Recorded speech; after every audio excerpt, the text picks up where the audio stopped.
মুসলমান ভাইরা আমার, বন্ধুরে, এবার টিচার ডাক দিয়ে বললেন, বেটা আরিফ, চলো যাই তোমার বাড়িতে যাই।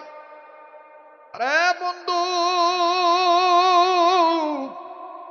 কেউ চলে গেলে চলে যেতে দিবেন, কারো যাওয়া দেখে কেউ না যাই, নিজের চিন্তা নিজে করবেন বন্ধু। কোরআনুল কারীম সব চাইতে দামি কিতাব, এটা আমার আল্লাহ রাব্বুল আমিনের বক্তব্য। নবী বলেছেন, খায়রুকুম মান তাআল্লামাল কুরআন ওয়া আল্লামা, তোমাদের মধ্যে ওই ব্যক্তি উত্তম ব্যক্তি যে ব্যক্তি নিজে কোরআনের জ্ঞান অর্জন করে এবং অপরকে কোরআনের ইলম শিক্ষা দেয়। বাজানো গভীর মনোযোগী হয়ে শোনা চাই, খুব খেয়াল করবেন বন্ধু। আলোচনার পয়েন্ট হারিয়ে ফেলবেন যদি এদিক সেদিক নজর করেন। ও বন্ধু, কোরআনুল কারীম বড় কিতাব। এই কোরআনুল কারীম নবীর দরবারে যেই ফেরেশতা নিয়ে আসছে, সেই ফেরেশতাও বড় ফেরেশতা, নাম তার জিবরাইল আমিন। আর যেই নবীর উপরে কোরআন নাজিল হয়েছে, ওই নবীজিও বড় নবী, নবীদের নবী। কথা বলেন ঠিক না বেঠিক? বাজান রে,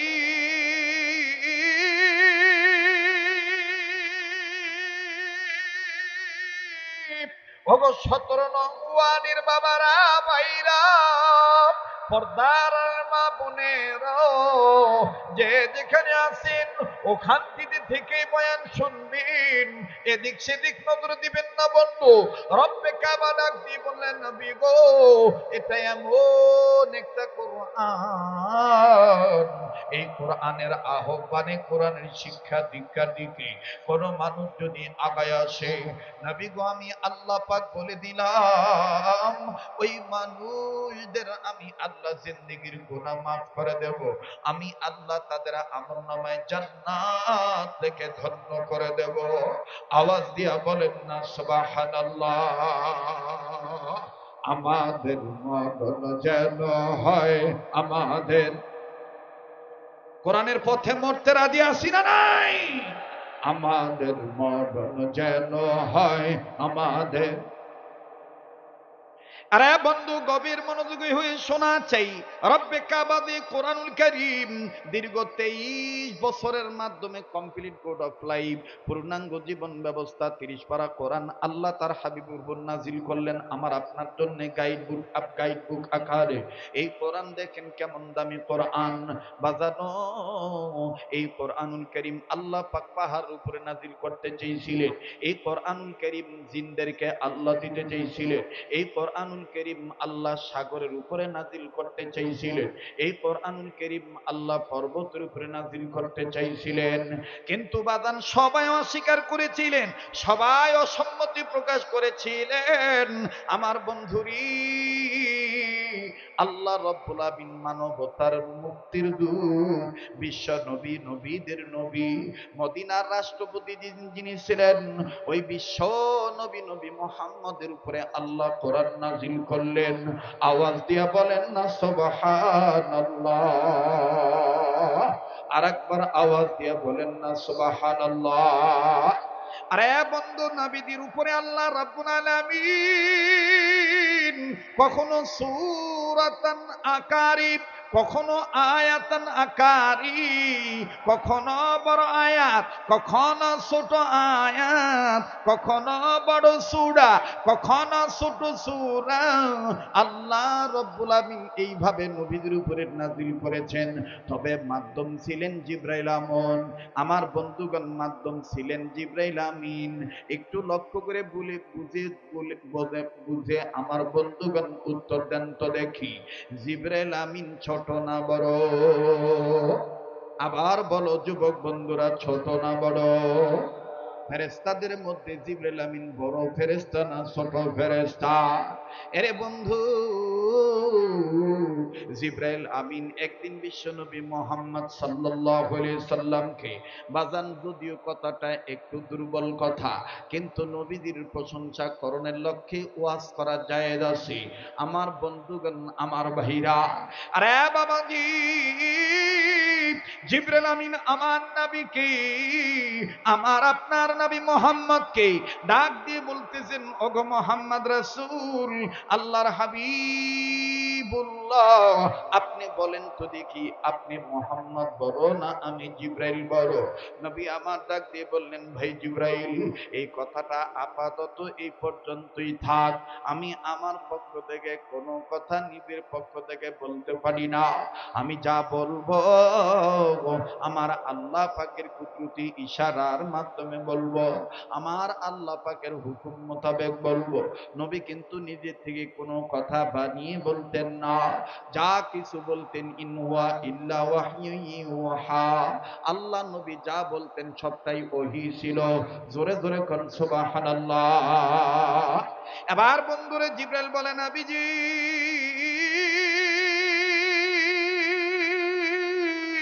আমার জানার বড় শখ, আপনি বড় না আমি জিবরাইল বড়? নবী বললেন, ভাই জিবরাইল, আজ আমি তোমায় বলছি না, আল্লাহ পাক যদি আমাকে বাঁচায় রাখে, একদিন আমি তোমার কাছে কথাটার উত্তর দিয়ে দেব। ও বাজান, লম্বা করার কোনো সুযোগ নেই, অন্য আরেক দিনের ঘটনা। তবে মনে রাখবেন, ভুলে যাবেন না, ওই খ্রিস্টান টিচারটি মুসলিম বাচ্চাকে নিয়ে, মুসলিম স্টুডেন্টকে নিয়ে আমার বন্ধুগণ চলে যাচ্ছেন মুসলিম পারিবারিকের ঘরে, মুসলমানদের ঘরে। দেখেন বন্ধু, একজন ডক্টরের ডিগ্রিধারী লোক কেমন করে খ্রিস্টান মাস্টার মুসলমান হয়ে যায়। সাহাবী কি জিনিস, এই কথাটা শোনার পর দেখেন তিনি কেমনে কান্নাকাটি করে। মেহরবানি করে কেউ কারু দাওয়া দেখে না যেই বন্ধু, কেউ যদি চলে যায় আল্লাহর জন্য তাকে রাস্তা ছেড়ে দিবেন। সবার কপালে এই বয়ান আমার বন্ধুগণ ভালো লাগবে না, সবাই আলোচনা বুঝবে না। আমি শুধু বুঝাইতে চাই, কোরআনুল কারীম যে কত দামের কিতাব, এই কথাটা বোঝানোর জন্যই বাজান একটু লম্বা হয়ে যাচ্ছে। কষ্ট হচ্ছে নাকি আপনাদের? বলেন চলবে কি চলবে না? কারা কারা হকের পক্ষে আছে না আওয়াজ দিয়ে বলেন তো দেখি আল্লাহু আকবার। আবার বলেন আল্লাহু আকবার। আরে বন্ধু, আমি বলছি খ্রিস্টান টিচারের ঘটনা। সাহাবী কারে বলে, সাহাবী কোন জিনিস আমি বলবো, কিন্তু বাজান একটু ধৈর্য ধরেন বন্ধু। এবার আপনার আগে জেনে নেন, কোরআন যেমন বড়, মুসলিম জাতি হিসেবে আমরা যেমন শ্রেষ্ঠ জাতি, জাতিতে বড় জাতি, ধর্ম যেমন আমাদের শ্রেষ্ঠ ধর্ম ইসলাম ধর্ম, বড় ধর্ম আল্লাহু আকবার। নবী আমার আপনার নবী বিশ্ব নবী, বড় নবী। ও বন্ধু দেখেন, জিব্রাইল বড় না নবী মুহাম্মদ বড়? জিব্রাইল কিন্তু সেই প্রতীক্ষায় রয়ে গেছে। আমি জানতে চাই, নবী মুহাম্মদ বড় না আমি জিব্রাইল বড়? বাজান রে, ভিন্ন একদিন অন্য প্রসঙ্গের ঘটনা। আল্লাহু আকবার। হযরতে ফাতেমাতুজ জোহরা বাবা মুহাম্মদের কাছে আসতেছে, এদিক দিয়া জিবরাইল আমিন আল্লাহর দরবার থেকে ওহী নিয়া নবীর কাছে আসতেছেন। ওরে বন্ধু, জিবরাইল আমিন আল্লাহর হুকুমে নবীর ঘরে ঢুকে গিয়েছে, ফাতেমা এখনো নবীর রুমে ঢুকেন নাই, অর্থাৎ কন্যা সন্তান বাবা মুহাম্মদের রুমে এখনো ঢুকেন নাই। রুমে ঢোকার আগে হযরতে ফাতেমাতুজ জোহরা বাবা মুহাম্মদের ঘরের দরজার তাবুর দরজার পর্দার দিকে লক্ষ্য রাখলেন। বলবেন হুজুর, পর্দার দিকে কেন তাকাইলেন? আমার ভাইরা, উম্মুল মুমিনিন খাদিজাতুল কুবরা রাদিয়াল্লাহু তাআলা আনহা তিনি ইন্তেকালের সময় বলেছেন, ওগো আমার প্রিয় ফাতিমা, আমি মৃত্যুর সময় তোমাকে কিছু কথা বলে দিয়ে যে তোমার বাবা সম্বন্ধে বলি। তোমার বাবা মুহাম্মদ অন্য মানুষদের মতো নয়, তোমার বাবা মুহাম্মদ একটু ভিন্ন প্রকৃতির মানুষ। বলে মা গো, কেমন ভিন্ন প্রকৃতির মানুষ? বলে তোমার বাবা মুহাম্মদের ঘরে ঢোকার আগে তোমার বাবার ঘরে ঢুকবা না। যদি তুমি এই নিদর্শনগুলি পাও, যদি তুমি এই আলামতগুলো পাও, তোমার বাবার রুমে তুমি ঢুকবা না। ফাতেমা ডাক দিয়ে বলতেছেন, মা গো, সেই আলামতগুলো কি, নিদর্শনগুলো কি? ডেকে ডেকে বলতেছেন, ফাতেমা রে, নাম্বার এক, যদি তুমি তোমার বাবার রুমে ঢোকার আগে নজর করে দেখতে পাও তোমার বাবা মুহাম্মদের শরীর মুবারক থেকে অসংখ্য অগণিত ভিন্নভাবে অস্বাভাবিকভাবে ঘাম বেরোচ্ছে, পাসিনা বের হচ্ছে, ঘাম মুবারক বের হচ্ছে, তাইলে তুমি বুঝে নিও ফাতেমা, তোমার বাবা স্বাভাবিক নাই।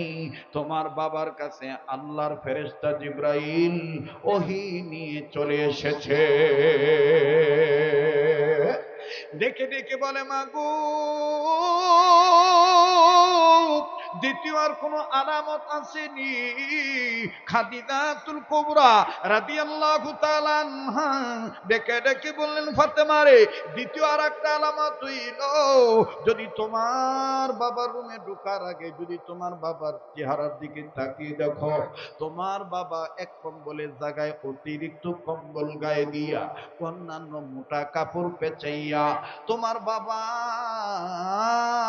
শুয়ে আছি, তাইলে মনে করে নিবা ওহির ওজনী, ওহির কারণে ওহি নাজিল হওয়ার দরুন তোমার বাবার গায়ে জ্বর এসে গিয়েছে, তাপদাহ বৃদ্ধি হয়ে গেছে, তাপমাত্রা, শারীরিক তাপমাত্রা বৃদ্ধি হয়ে গেছে, বুঝে নিও তোমার বাবার কাছে ওহি নাজিল হয়েছে, তাইলে তুমি তোমার বাবার অনুমতি ছাড়া কথা বলবা না। ডেকে বললেন, মা গো, আর কোন নিদর্শন আসেনি? ডাক দিয়ে বললেন, হ্যাঁ মা, শোনো, আর একটা নিদর্শন হলো, যদি তুমি তোমার বাবা মুহাম্মদের রুমে ঢোকার আগে তোমার কানে যদি আওয়াজ আসে ঝন ঝন ঝন ঝন, তোমার কানে যদি আওয়াজ আসে ঘন্টা বাজার আওয়াজ, তাইলে বুঝা নিবা ফেরেশতা জিবরাইল আমিন আসতেছে, তোমার বাবা মুহাম্মদের অনুমতি ছাড়া তুমি ঘরে ঢুকবা না। বলে, মা গো, আরো কোন নিদর্শন আসেনি? বলে, মা, আরো কয়েকটা নিদর্শন মধ্যে এইটা অন্যতম নিদর্শন আলামত। নাম্বার এক, তোমার বাবা রুমে মুহাম্মদের রুমে ঢোকার আগে যদি তোমার নাকে মুহাম্মদ নবীর দরবার থেকে, মুহাম্মদ নবীর ঘর থেকে যদি তোমার নাকে জান্নাতি খুশবু মিশক আম্বরের ঘ্রাণ আসে, তাইলে বুঝে নিবা তোমার আব্বার ঘরে জিবরাইল আমিন প্রবেশ করেছে, অনুমতি বিহীন তুমি তোমার বাবার রুমে ঢুকবা না। এবার ডাক দিয়ে বলতেছেন, মা গো, আর কোনো আলামত আছে কিনা? একটু লক্ষ্য করে শুনবেন বাজান। ডেকে ডেকে বলতেছেন, ফাতেমা রে, তৃতীয় নম্বর সর্বশেষ হলো আলামত, তোমার বাবার রুমে ঢুকার আগে যদি দেখো তোমার বাবার ঘরের তাঁবুর দরজার পর্দা হেলতেছে, দুলতেছে, তাইলে তুমি বুঝে নিও তোমার আগে জিবরাইল আমিন ঢুকে গেছে। ওই দিন ফাতেমা নজর করে দেখতেছেন পর্দা নড়তেছে, এর দ্বারা বুঝে থাকলে বলেন তো দেখি কি বোঝা যায়, জিবরাইল আমিন ঢুকছে না ঢুকে নাই? আরে কথা কয় না, ঢুকছে না ঢুকে নাই? হযরতে ফাতেমা তুজুরা যখন দেখলেন পর্দা নড়ে, আমার ভাইরা, ফাতেমা তুজুরা আর ঢুকলেন না। না ঢুকিয়া আমার বন্ধুগণ, আমার ভাইরা, খুব খেয়াল করে কথাগুলি শুনবে, যখন ফাতেমা তুজুরা রাদিয়াল্লাহু তাআলা আনহা ঢুকলেন না, না ঢুকিয়া তিনি অনুমতি প্রাপ্তের আশায়, অনুমতির অপেক্ষায় তিনি দণ্ডায়মান অবস্থায় আছেন। কিছুক্ষণ পরে হযরতে ফাতিমা তুজুহরা ডাক দিয়ে বলতেছেন, আসসালাতু আসসালামু আলাইকা ইয়া রাসূলুল্লাহ, আসসালাতু আসসালামু আলাইকা ইয়া হাবিবাল্লাহ। আব্বাজান, ওগো আল্লাহ রসুল, আল্লাহ প্রিয় হাবিব, আমি কি ভিতরে আসবো কি আসবো না? অনুমতি দিচ্ছেন কি দিচ্ছেন না? অন্য কেউ কি এসেছে কি না? চলে গেলে কি ভালো হয় কি ভালো হয় না? আমার ভাইরা তিনবার জিজ্ঞেস করলেন, আল্লাহ রসুল চতুর্থবার জবাব দিয়ে বলতেছেন, ওগো আমার মা ফাতেমা, শুনিয়া লও, শুনিয়া লও, তুমি আসতে পারো, চলে যেতে হবে না। মা গো, তোমায় অনুমতি দিচ্ছি ঢুকতে, তবে শুনিয়া লও গো মা, অন্য কেউ তোমার বাবার রুমে ঢুকে নাই, তোমার ছোট চাচা জিবরাইল আমিন ঢুকে বসে আছে। আরো আস্তে কোন সুবহানাল্লাহ। আগে আমি জিজ্ঞেস করেছিলাম, আমি বড় না তোমার বাবা নবী মোহাম্মদ বড়? তোমার বাবা বলেন নাই আজকে তোমার বাবা মোহাম্মদ তোমার কাছে আমার পরিচয় দিল কি? তোমার বাবা মোহাম্মদ তোমার কাছে বলল আমি নাকি তোমার ছোট চাচা জিবরাইল। সুবহানাল্লাহ কইবেন না? এবার ফাতেমা ডাক দিয়ে কয় কাকা তাইলে আপনি বলেন না, আপনি বলেন আব্বা বড় না আপনি বড়? জিবরাইল কয় তোমার বাপের এই বলতে বলো তোমার বাপ বড় না আমি বড়? নবী কয় ভাই যেহেতু তোমার মনে খটকা লাগছে ছোট কওয়াতে, তুমি পরিষ্কার করো তুমি বড় না আমি বড়? জিবরাইল কয় তাইলে শোনেন মোহাম্মদ নবী, আমি যে আপনার কত বড়, আমি আদম থেকে শুরু করে ঈসা পেরিয়ে আপনি পর্যন্ত কতবার আসলাম আর গেলাম, কত হাজারবার আসলাম আর গেলাম। আপনার জন্ম হইল সেই দিন, আজকে 42-43 বছর চলতেছে আপনার। ওগো নবীজি, আপনি নবুয়ত পেয়েছেন 40 বছর বয়সে। শোনেন গো নবী, আমার বড় হওয়ার একটা সিমটমস পেশ করি, একটা নমুনা আমি আপনার কাছে তুলে ধরি। ফাতেমা ডাক দিয়ে কয় ঠিক আছে কাকা বলেন আপনি কেমনে আব্বার বড়? ডাক দিয়ে বলতেছেন মারি, তোমার বাবা যে বললো আমি তোমার ছোট দাদা জিব্রাইল, শুনিয়া লও শুনিয়া লও নবী মোহাম্মদ সহ আপনি শোনেন। আল্লাহ পাক যখন আসমান বানাইলেন, আল্লাহ পাক আসমান বানানোর পরে চন্দ্র সূর্য তারকা দিয়ে আল্লাহ আসমান সাজাইলেন, বেশ সুন্দর সুসজ্জিত হয়ে গেল আসমান। নবীজি গো, ওই আসমানের মধ্যে একটা তারকা আমি ভিন্ন দেখলাম সৌন্দর্য, একটা তারকা এত সুন্দর চকচক ঝকঝক করে, ওই তারকাটা দেখে আমি মুখরিত হয়ে গেলাম। আমি বড় তারকার সৌন্দর্যের লোভী হয়ে গেলাম, আমি তারকার প্রলোভনে পড়ে গেলাম। দেখতে দেখতে দেখতে দেখতে হঠাৎ করে তারকাটা নাই হইয়া গেল। নবী গো, ভিতরে বড় প্রত্যাশিত হয়ে থাকলাম, আবার কোন দিন এই তারকাটা দেখব। অপেক্ষায় থাকতে থাকতে ইন্তজারে থাকতে থাকতে হঠাৎ করে নবী গো, 1 বছর নয় 2 বছর নয়, 70,000 বছর পর ওই তারকা উঠলো। আবার ওই তারকা 70,000 বছর পর দেখলাম, দেখার পর আবার হঠাৎ করে উধাও হয়ে গেল। আবারও আমি অপেক্ষায় থাকতে থাকলাম দেখার জন্য, আবার 70,000 বছর পর তারকা উঠলো। এইভাবে আমি জিব্রাইল ওই তারকা দেখেছি আমার জীবদ্দশায় 70,000 বছর পর পর 70 বার। কত হাজার বছর পর কতবার? নবী কয় তারপরে কি? জিবরাইল কয় হুজুর ওই তারকা এখন আর দেখি না। নবী কয় এখন কি আর ওই তারকা দেখো না? বলে না গো হুজুর না, আপনার জন্ম যেদিন থেকে মক্কায় হলো ওই দিনের পর থেকে আর ওই তারকা দেখি না। নবী আমার বললেন জিবরাইল রে, তুমি কি জানো ওই তারাটার নাম ওই ছিলাম মুহাম্মদ রাসূল।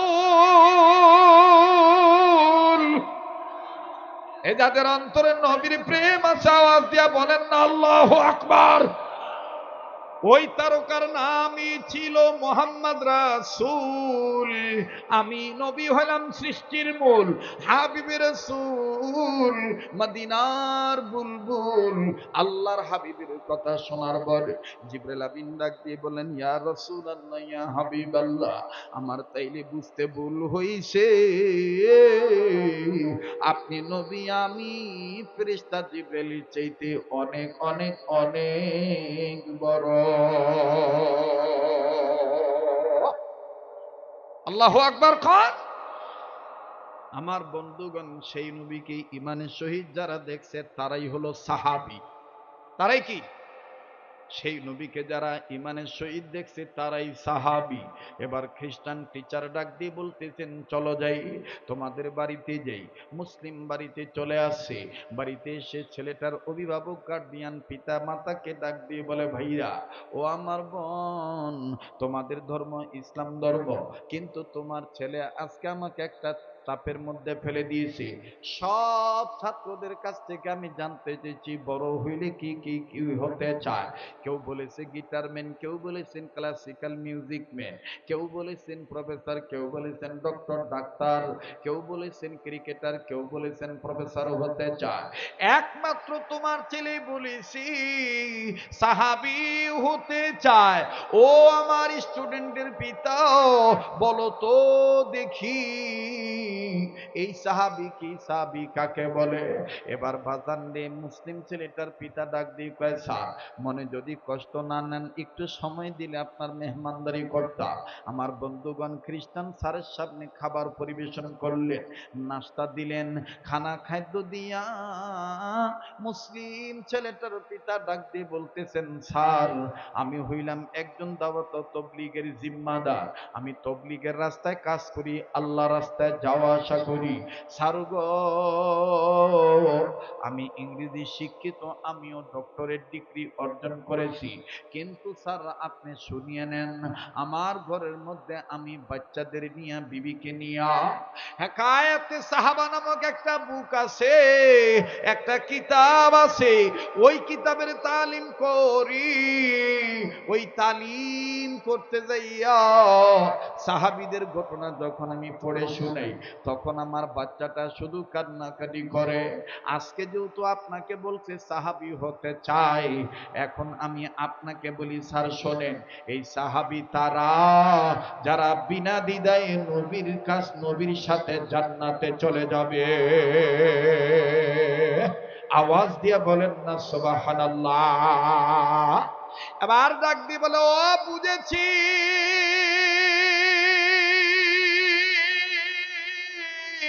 নবীজির সহচর যারা ছিলেন, নবীজির সহবত প্রাপ্ত যারা ছিলেন তারাই হলো সাহাবী। তবে আমার জানার অর্থ হইল তোমার ছেলেটা কোন সাহাবী হতে চায়। আমার বন্ধুগণ বাবা এবার ডাক দিয়ে বলতেছেন, বেটা তুমি কোন সাহাবী হতে চাও একটু নামটা তোমার টিচারকে জানায় দাও। ছেলেটা ডাক দিয়ে বললেন, স্যার আমি সাহাবী হতে চাই, হযরতে হানজালার মতন সাহাবী হতে চাই। বলে হানজালা মানে? ডাক দিয়ে বলে, স্যার আমার বাবার তালিম থেকে শুনেছি জেনেছি এই হাকায়াতে সাহাবা কিতাবের মধ্যে আছে আল্লাহর নবীর একজন সাহাবী নাপাক ছিলেন, নাপাক অবস্থায় আল্লাহ রাস্তায় জীবন দিয়া শহীদ হয়ে গেছেন নবীর প্রেমে, ইমানের শহীদ জীবন দিয়া শহীদ হয়ে গেছে। আমার আল্লাহ তারে আসমানে উঠাইয়া জান্নাতের পানি দিয়া গোসল করাইয়া নবীর কাছে পাঠাইছে। এজন্য আমি আল্লাহর প্রেমে নবীর প্রেমে সাহাবী হানজালার মতন সাহাবী হতে চাই। ভাইরা আমার আমি এখানে 1 মিনিট একটা কথা বলে দিই, আল্লাহ পাক যদি বাঁচা রাখেন ইনশাআল্লাহ আগামী মাসের 1 তারিখ আমি চলে যাব সোনার মদিনায়। দীর্ঘ 45 দিনের মতন মদিনায় থাকব। এর মধ্যে 3 দিন আমি আবার মক্কায় আসব উমরা করার জন্য। বাজানো এটা আমার আল্লাহর বড় দয়া, আল্লাহ ওলাদের বড় দোয়া, আপনাদের ভালোবাসা। আল্লাহ পাক আমাকে রমজান মাসে, গোটা রমজান মাসে সোনার মদিনায় থাকার একটা ব্যবস্থা করে দিয়েছেন। কথা দিলাম বন্ধু আমি আপনাদেরকে ভুলবো না। রমজান মাসে মদিনার রওজা পাকে, রাসূলুল্লাহর রওজা পাকে আমি আপনাদের হইয়া আপনাদের পক্ষ থেকে সালাম পৌঁছায় দেব ইনশাআল্লাহ। আপনারা একটা ওয়াদা দিতে পারবেন নি, ইফতার করার সময় আমার জন্য দোয়া করবেন। ইফতারির আগে দোয়া কবুল হয়, ওই সময় পাগলের জন্য দোয়া করবেন তো ইনশাআল্লাহ। বাজান কেন আমি ফাকতালে মদিনার ঘটনাটা আনলাম, মদিনায় থাকার কথা কেন বলছি? ওই হানজালার কবর আছে মদিনায়, উহুদ পাহাড় বরাবর মদিনায় আছে। হানজালার পাশে শহীদ আছেন বীর আমির হামজা রাদিয়াল্লাহু তাআলা আনহা, বীর আমির হামজা রাদিয়াল্লাহু তাআলা আনহু। আমার বন্ধুগণ এই দুইজন সাহাবীর কবর মাকবারা একসাথে। আমার বন্ধুগণ চ্যালেঞ্জ করে বলে দিতেছি বাজান জীবনভর খালি হানজালার ওয়াজ শুনেছেন, কিন্তু হানজালার কবরের কাছে অনেকেই যাইয়া এখনো পর্যন্ত যারা উমরা করে, হজ করে, আমার বন্ধুগণ তারা জান্নাতের গ্রাণ বাস্তবে মনে হয় এখনো পায় নাই। আল্লাহর বড় দয়া, কিতাবের মধ্যে যেদিন দেখেছি হানজালার কবর থেকে এখনো জান্নাতের ডাইরেক্ট গ্রাণ পাওয়া যায়, ওই দিন আমি মদিনার একজন শেখকে ডাক দিয়ে বললাম, হুজুর হযরত জি হানজালার লাশ থেকে নাকি, হানজালার কবর থেকে এখনো কি জান্নাতের গ্রাণ পাওয়া যায়? কোন সময় পাইলে পামো, একটু গেলে পাবো বলেন তো দেখি। বাজান রে, গভীর মনোযোগী হয়ে শোনা চাই। বাংলাদেশের একজন প্রসিদ্ধ বক্তা ছিলেন মরহুম মাওলানা আবুল খায়ের বিক্রমপুরী রহমাতুল্লাহ আলাইহি। ওনার সুযোগ্য সাহেবজাদা কয়েকটা সন্তান মধ্যে অন্যতম একজন সন্তান মাওলানা মুফতি হারুনুর রশিদ বিক্রমপুরী দাওয়াত বারাকাতুল্লাহ আলিয়া। তিনি এখনো মদিনার বাসিন্দা, তিনি এখনো মদিনায় থাকেন। আমার ভাইরা, হারুনুর রশিদ বিক্রমপুরী ভাই আমার ডাক দিয়ে বলতেছেন, মিয়া ভাই আপনি জান্নাতের গ্রাণ নিজে নিতে চান? নাক দিয়ে হাত টাটকা অবশ্যই বাস্তবে নিতে চাই। হারুনুর রশিদ ডাক দিয়ে বলতেছেন, মিয়া ভাই মনে যদি কিছু না নেন, দিনের বেলায় গেলে গ্রাণটা পাবেন না। বললাম তাইলে ইফতার করার পরে যাব, বলে তাও পাবেন না। বললাম তারাবি শেষ করলে যাব, বলে তাও পাবেন না। আমি বললাম তাইলে কখন পাবো? বলবো না বাদ দেব? হ্যাঁ, কষ্ট হইতেছে, চলবে কি চলবে না?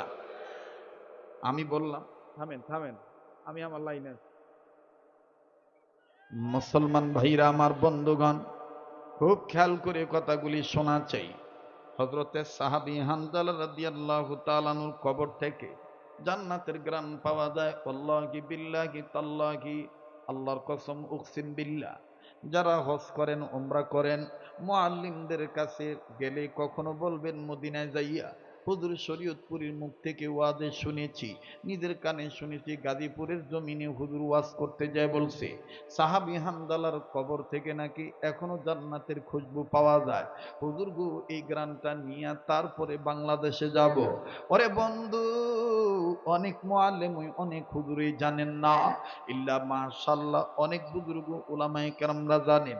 এবার ডাক দিয়ে বললাম, আসর নামাজের পর গেলে হবে না? বলে তাও হবে না। ইফতার করার পর গেলে হবে? বলে না, তাও হবে না। বললাম তারাবির পরে গেলে পাবো? বলে না, তাও পাবেন না। তাইলে কখন যাব বলেন না মিয়া ভাই? এবার আপনি বলেন তো দেখি, আপনি পাইছেন কিনা? হারুন রশিদ ভাই বলে, মিয়া ভাই কি বলবো, ওই জান্নাতের গ্রাণ পাওয়ার লোভেই তো আমি মদিনায় থাকি। আমি বললাম বলেন কি? তাইলে বলেন কখন পাওয়া যাবে? বলে আরো কেউ যাইতে চাইলে আমার সাথে যায়েন, সময়টা হলো তাহাজ্জুদের নামাজের আগে, গভীর রজনীতে 12টা 1টার দিকে যাইতে হবে। থাকবে কতক্ষণ? ডেকে ডেকে বলতেছেন থাকবে সাহারির টাইম শেষ হওয়ার আগ পর্যন্ত, তাহাজ্জুদের ওয়াক্ত পর্যন্ত শেষ হওয়ার আগ পর্যন্তই গ্রাণ পাওয়া যায়। ডাক দিয়ে বলে, মিয়া ভাই কপাল যদি ভালো হইয়া যায়, শুধু গ্রাণই পাবেন না, জিন্নাতেরা মানুষের রূপ নিয়া জান্নাতি হাদিয়া দিবে। আমি ডাক দিয়ে বললাম, কি বলেন ভাই সব? বলে ওয়াল্লাহি ওয়াল্লাহি, জিনের আদম সন্তানের সাথে মানুষদের সাথে হানজালার কবর জিয়ারত করে। অবাদান বড় লোক ঢুকে গেল, আমি গ্রানটা নেব, আমার বন্ধুগণ একটু হাদিয়া গ্রহণ করব। এবার যখন ঠিক ঠিক মোতাবেক আমরা 12 জন ব্যক্তি ছিলাম, বাংলাদেশের বিশিষ্ট ব্যবসায়ীরাও ছিল, প্রসিদ্ধ শাইখুল হাদিস ওলামা হযরতগণও ছিলেন। ঠিক যখন বাজান আমরা রেডি হইতেছি, ইন্ডিমিন টাইম বিক্রমপুরী হুজুর আইসা ডাক দি বলে, মিয়া ভাই সাবধান সাবধান, আতর লাগাইতে পারবেন না, গ্রানযুক্ত সাবান দিয়ে গোসল করতে পারবেন না, একদম নরমাল হয়ে যাইতে হবে, কোনো সুগন্ধি যেন আপনার গায়ে না থাকে, তাইলে কিন্তু আর আপনি গ্রান পাবেন না। আমার বন্ধুগণ নরমাল হয়ে একেবারে নরমাল ভাবে যখন গ্রান মুক্ত ভাবে যাওয়া শুরু করলাম, আল্লাহর কসম করে বলি রে বন্ধু, এটা কোন হানজালারি দেখেন, তারপরে কি হলো আমি বলছি। মুসলমান ভাইরা রে আমার, এটা ওই হানজালা ফরজ গোসল করার জন্য পানির কাছে গিয়েছিল। ইন দি মিন টাইম কানে আওয়াজ পাইছে, কে জানি বলে কুতিলা মুহাম্মাদ, নবী মুহাম্মদ জগতে নাই, কাফেররা তারে মাইরা ফলাইছে। সাহাবী হামজালা মুখে পানি নিয়েছিলেন কুলি করার জন্য, পানি মুখ থেকে ফেলে দিলেন। নাপাক শরীর লইয়া দৌড়ে দৌড়াইয়া বিবির কাছে আইসা ডাক দিয়ে বলেন, বিবিরে তরবারি দি আমি যুদ্ধের ময়দানে যাব। স্ত্রী ডাক দিয়ে বললেন, স্বামী গো আপনি তো নাপাক, আপনার উপর তো গোসল ফরজ হয়ে গেছি। হানজালা কান্দার ডাক দিয়ে বললেন, বিবিরে আমি কার জন্য গোসল করব? তুমি কি শোনো নাই আমার নবী মুহাম্মদকে কাফেররা মাইরা ফলাইছে। যেই দুনিয়ায় নবী নাই এই দুনিয়া আমি আর থাকবো না, হয় কাফেরদেরকে মারবো নতুবা নবীর প্রেমে জীবন দিয়া নবীর সাথে জান্নাতে যাব। দাঁড়া দে বিবি আমার জলদি জলদি করে তরবারি দে। সাহাবী হামজালা ডাক দিয়ে যখন বললেন, বিবি তরবারি দে, স্ত্রী ঘরে ঢুকিয়া আমার বন্ধুগণ আমার ভাইরা তরবারি দিয়ে দিলেন। আবার সাহাবী হামজালা তরবারি লইয়া তরবারি কুশমুক্ত করে ডাক দিয়ে বললেন, বিবি রে বিদায় দিয়ে বেঁচে থাকলে দেখা হবে দুনিয়ায়, আর না হয় দেখা হবে কিয়ামতের ময়দানে। আমার ভাইরা সাহাবী হামজালা নবীর প্রেমের প্রেমিক হইয়া নাপাক শরীর লইয়া যুদ্ধের ময়দানে যখন ঝাঁপিয়ে পড়লেন, কয়েকজন কাফেরকে দুনিয়া থেকে বিদায় করে দিলেন, জাহান্নামে পাঠিয়ে দিলেন। এরপরে যখন আমার বন্ধুগণ কাফেররা সাহাবী হামজালার উপর আক্রমণ করলেন, কাফেরদের আক্রমণে আক্রান্ত হইয়া সাহাবী হামজালা নবীর প্রেমে নাপাক শরীর লইয়া জীবন দিয়া শহীদ হয়ে গেল। যুদ্ধ যখন শেষ হয়ে গেল, ও নবীর প্রেমিকেরা দেখো তো দেখে দিলটা নরম হয়নি। আজকে কোন আলেমদেরকে তুমি টুকাই বলো, আজকে কোন আলেমদেরকে ধর্ম ব্যবসায়ী বলে গালি দাও, মাদ্রাসার জন্য টাকা চাইলে তুমি ইনসাল করে কথা বলো, কটূক্তি করে অবহেলার নজরে দেখো। দেখো সাহাবী হামজালা নবীর প্রেমে পড়িয়া যুদ্ধে যখন শহীদ হয়ে গেল, সাহাবী হামজালা যে শহীদ হইছে নবী জানে না। এবার আল্লাহর নবী মুহাম্মদ সাল্লাল্লাহু আলাইহি সাল্লাম সাহাবীদেরকে ডাক দিয়ে বললেন, সাহাবীরা রে ধর্মকে প্রতিষ্ঠিত করার জন্য নবীর প্রেমে প্রেমিক হইয়া ইসলামের জন্য আল্লাহর জন্য আল্লাহর একত্ববাদ কায়েম করার জন্য তৌহিদের ঝান্ডা হাতে নিয়া তৌহিদের নিশান উড়াইতে যাইয়া যারা জীবন দিয়া শহীদ হইছে আমি নবী বলে দিলাম তাদেরকে বিনা গোসলে কবর দিয়ে দাও, তাদেরকে গোসল করানো লাগবে না। এবার সাহাবীরা সাহাবায়ে কেরামদের একটা জামাত সাহাবী শহীদ যারা হইছে তাদের লাশ খোঁজা বের করলো। লাশ খুঁজতে খুঁজতে খুঁজতে খুঁজতে সমস্ত শহীদের লাশ খুঁজে খুঁজে বের করলেন। আমার ভাইরা বিনা গোসলে কবর দিয়ে দিবেন, ঠিক ওই মুহূর্তে একজন মহিলা আউলাকে সে পাগলি নিবেছে দৌড়াইয়া দৌড়াইয়া নবীর কাছে আসে আর ডেকে ডেকে বলে, নবীজি গো নবীজি গো। সব সাহাবীদেরকে বিনা গোসলে কবর দেয়, আমার স্বামীরে বিনা গোসলে কবর দিয়েন না। কেন, কি হইছে? বলে আমার স্বামী নাপাক ছিল। তোমার স্বামী কে? ডেকে ডেকে বলে, আমার স্বামী আপনার প্রিয় সাহাবী হানজালা। নাপাক মানে?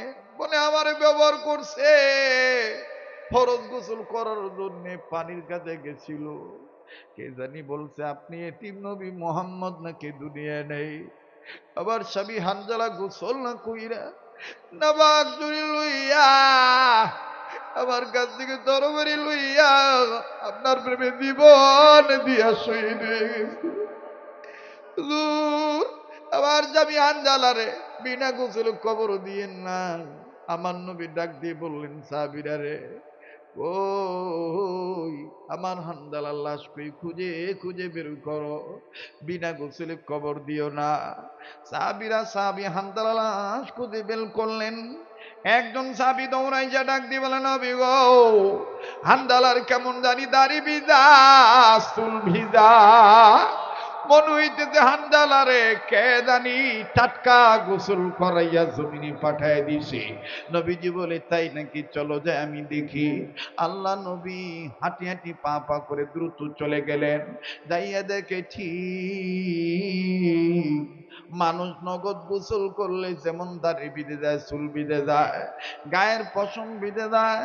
নবীজি নজর করে দেখতেছেন হানজালার চুল থেকে, দাড়ি থেকে পানির ফোঁটা টপটপায়া জমিনে পড়ে।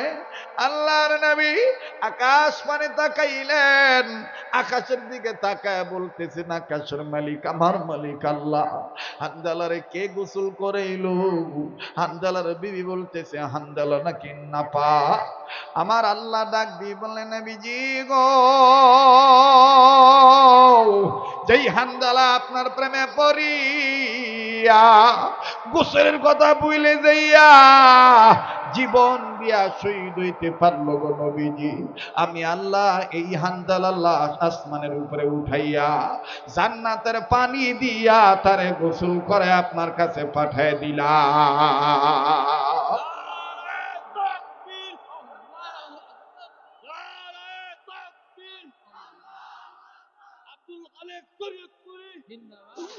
মুসলমান ভাইরা আমার, ঠিক ওই সময় একজন সাহাবী নবীকে বলেছিলেন, ইয়া রাসূলুল্লাহ, আল্লাহ যদি জান্নাতের পানি দিয়ে হানজালারে গোসল করে পাঠায় দিয়ে থাকে, তাইলে তুই জান্নাতের ঘ্রাণ কিয়ামত পর্যন্ত তার গায়ে লেগে থাকবে। নবীজি তখন বলেছিলেন, ওয়াল্লাহি, আল্লাহর কসম করে বলি, যারাই হানজালার কবর জিয়ারত করার জন্য আসবে কিয়ামত পর্যন্ত, আমার যেই উম্মতেরা শেষ রাত্রে জিয়ারত করতে আসবে, আমি নবীজি বলে দিলাম হানজালার কবর থেকে তারা তাদের নাক দিয়া জান্নাতের ঘ্রাণ নিতে পারবে। বাজান রে, ওই দিন রাত্রি বেলায় যখন আমি বিক্রমপুরী হুজুরের সাথে ঠিক রাত্র 1টা 2টা গত রমজানের ঘটনা, বাজান রে, যখন হানজালা রাদিয়াল্লাহু তাআলা কবরের কাছে যায় দাঁড়াইল, আল্লাহর কাছে ডেকে ডেকে বললাম, মালিক, আমার মতন বড় অপরাধী আর কেউ নেই। আল্লাহ গো, জান্নাতের ঘ্রাণ আমি একটু শুনতে চাই। 1 minute, 2 minute, 3 minute, 4 minute, 5 minute, ঠিক 6 মিনিটের মাথায় চতুর্দিক থেকে কেমন জানি জান্নাতের ঘ্রাণ আসা শুরু করে দিল। আমার সাথে যারা ছিল 2-3 জন সেন্সলেস হয়ে জমিনে পড়ে গেল। আমি ডাক দিয়ে বলতেছি, আল্লাহু আকবার, আল্লাহু আকবার। আল্লাহ, তোমার কোরআন সত্য, নবীর প্রেম সত্য, তোমার দয়াও সত্য। মুসলমান ভাইরা আমার, বন্ধুগণ, খালিদ দিলে যখন জিয়ারত করতেছিলাম আর চোখ বেয়ে পানি পড়তেছে, এখন ওই দিনের দৃশ্য আমার চোখের সামনে ফুটে উঠছে। আর বন্ধুরি, এই বয়ান সবার ভালো লাগবে না, সবার চোখের পানি পড়তে পারে না, তবে আমার দিল বলে, রে আজকের মাহফিল দোয়া কবুল হয়ে যাবে। এখানে কেমন জানি আল্লাহ ওয়ালাদের গান পাওয়া যাইতেছে। এরে দোকানদার, বাড়িওয়ালা, গাড়িওয়ালা, প্লিজ, জীবনের শেষ বয়ান মনে করে বয়ান করছি। কার পিছনে জানি মালাকুল মউত দাঁড়ায় রইছে, কার জন্য জানি রে জংলার বাস রেডি হয়ে গেছি। যখন আমি আমার বন্ধুগণ জিয়ারত করতেছিলাম, দোয়া করতেছিলাম, মোনাজাত যখন শেষ হয়ে গেল, আল্লাহর কসম করে বলি, 2 সাইড থেকে 2টা বাচ্চা, একটা মেয়ে আর একটা ছেলে, আমার কান্না দেখে আমার ডাক দিয়ে বলে, হাজি হাদিয়া লে লো। বিক্রমপুরী ভাই আমার চোখের ইশারা দিয়ে বলে, এটাই সেই জিন্নাতদের হাদিয়া। আমি বললাম, এটা কি খুলতে পারবো? বলে, না না, রুমে দিয়ে খুলবেন, এইটারে কদর করবেন। আবার বাইরেরই নবীর জীবনী সত্য, নবীর সাহাবীদের প্রেম সত্য, কাজে আমি আপনাদেরই আমার বাইরেরই চোখ ভিজা পানি নিয়া পানি ভিজা চোখ নিয়া, ভাঙা মন নিয়া। এরপরে কি হইল আমি বলছি রে বন্ধু, ওই খ্রিস্টান ব্যক্তি দেখেন কেমনি গড়াগড়ি পাইরা কান্দা কালেমা পড়ে মুসলমান হয়ে যায়। আর একটা কথা বাকি আছে, বলবো, তবে কান্নাকাটি অবস্থায় এই তো আগামী মার্চের দিকে রমজান মাসে মদিনায় থাকবো, এই হাতটা দিয়া বারবার কাবা ধরি, এই হাত উঠে আপনাদের জন্য আমি দোয়া করব। আসেননি বন্ধু, ওয়াদা দিতে পারেননি, আমি এই পাগলের সাথে মোনাজাত করে একসাথে যাব ইনশাআল্লাহ। শেষ ভালো তার সব ভালো তার দিকে, কার অন্তরে নবীর প্রেম আছে। আল্লাহর একটু দেখান তো দিকে দুই হাত, নারায়ে তাকবীর, হাত নামান, আল্লাহ কবুল করুক, জোরে বলেন আমিন। ভাইরা আমার, বন্ধুগণ ওয়াদা করেছেন মোনাজাত করে যাবেন। বাজান আমি জোর করব না, এই কান্নাকাটি অবস্থায়, ভাঙা মন অবস্থায়, নবীর আশিক হইয়া, মদিনার পাগল হইয়া, কোরআন সব চাইতে দামি কিতাব, এই কোরআন শিক্ষা তো এই মাদ্রাসায় মাওলানা রফিকুল ইসলাম ভাই খুব কষ্ট করে মাদ্রাসা চালায়। বাজান পারলে দিবেন, না পারলে না দিবেন, কিন্তু আপনি উঠে যাবেন না। আমি মাত্র 5 থেকে 7 মিনিট ছোট্ট একটা আবদার করব। বলেন তো দেখি, এই কোরআনুল কারীমের পারার সংখ্যা কত পারা? একটু বলেন না কত পারা? এই 30 পারা কোরআন শরীফকে মহব্বত করে আসেননি বাজান, এই রজবের চাঁদে নবীর প্রেম অন্তরে নিয়া। আমার বাইরে এখানে 10,000, 20,000, 5,000 টাকা নগদ বাকি দেওয়াতে বহুত লোক আছে। পিতা মাতার দরদের দরদি সন্তান হইয়া, নবীজির প্রেমিক হইয়া আমি মদিনায় আপনার জন্য দোয়া করব। রাসূলুল্লাহর রওজায় আপনার পক্ষ থেকে সালাম পৌঁছে দিবেন ইনশাআল্লাহ। এক পারা কোরআনকে মহব্বত করে 1,000 টাকা নগদ। আসেননি ময়দানে বিশাল মজা ঢুকে গেছে। আমার বন্ধুরি মা বাবার দরদি সন্তান হইয়া, নবীদের আশিক রাসূল উম্মত হইয়া এক পারা কোরআন শরীফকে মহব্বত করে 1,000 টাকা দিবে। আসেননি গো বন্ধু, কত ব্যবসায়ী, কত চাকরিজীবী, কত শ্রমজীবী, কত বিদেশি, বিদেশে থাকার সন্তানরা আছেন। আয় আল্লাহ, আপনার একজন গোলাম এক পারা কোরআন শরীফকে মহব্বত করে 1,000 টাকা রব্বে কাবা আপনি কবুল করেন, মালিক আপনি মঞ্জুরি দিয়ে দেন। যুবক ভাইরা, না পারলে না দিবা, কিন্তু চলে যাইও না, বইসে দেখো আল্লাহ কবুল করবেন। কানা দেখাইয়া মরণ দিও না, তুমি আল্লাহ যখন দিবা বান্দা নিয়া কুল পাবো না। তুমি আল্লাহ রাগ হইয়া কাইরা নিলে বান্দা মোরা টের পাবো না। ঠিক কিনা? লা ইলাহা।